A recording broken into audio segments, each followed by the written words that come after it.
The newsmaker himself, Congressman Charles Rangel of New York. Welcome, Congressman. Hi, let's Chris. take a look at what. Well, let's not take a look at what you said yesterday. Let's start with you tonight, sir. That's good. What is Hillary Clinton, the candidate you made? You were the Branch Rickey of Hillary Clinton back in 1998. You saw this bit of political horseflesh, and you said this woman could be senator from New York. You brought her in.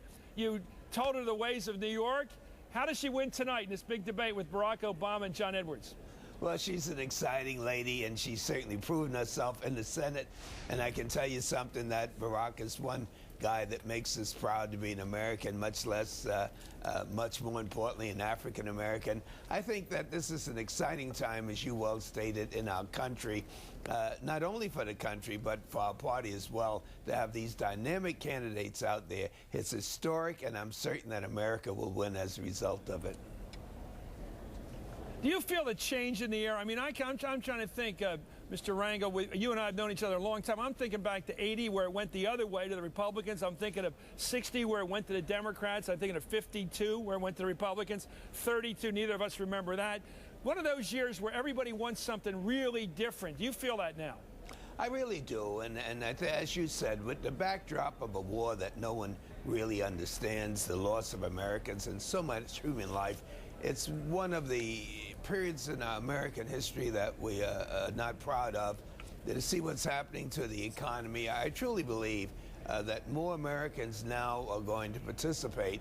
And the diversity of the candidates on the Republican side, the dynamic candidates we have on the Democratic side, I think Americans will have an opportunity not to stay at home, but to come out and express themselves. It's going to be an exciting election. I know you're for Mrs. Clinton, for Senator Clinton, and you've been since the beginning of her sort of independent political career back in 2000. But let me ask you about this question.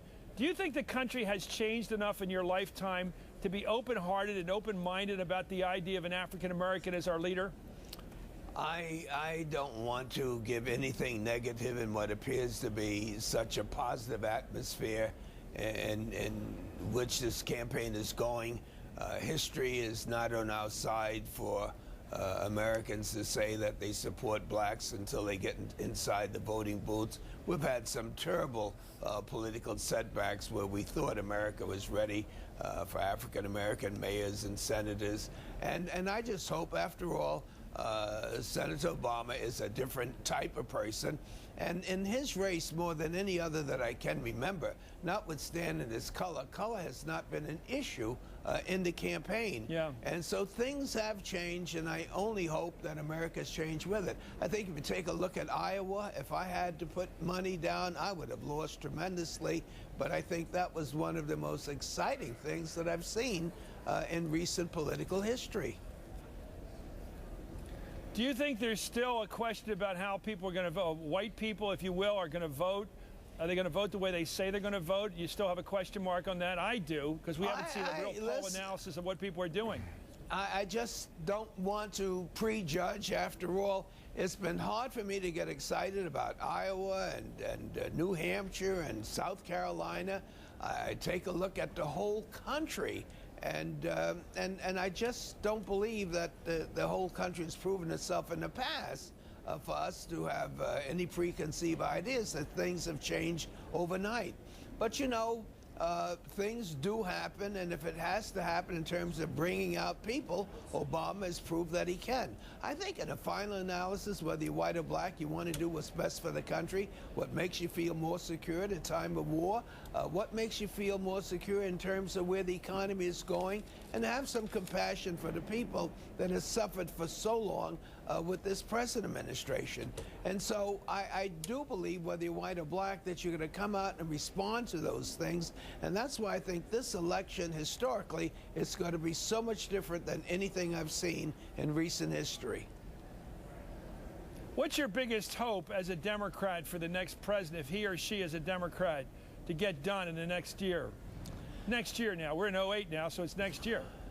Well, I tell you this, I think the whole world would be asked to take a deep breath, that America is coming back, that we've got to deal with sensitivity with people that we agree or disagree with, And the most important thing is to go to our allies in the Middle East and to say, we got to get the hell out of there. We have to make certain that we secure the area.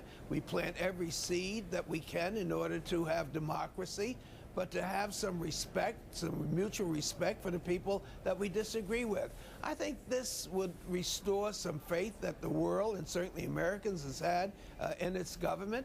And then we have to move swiftly to see what we can do with the economy and deal with those major problems of health and education. I think restoration of hope is subjective, but it's so American because as poor as I've been, as poor as you've been, no one has ever snatched the hope away and the dream away that we could become somebody. And that is one of the things that I feel that we have to restore.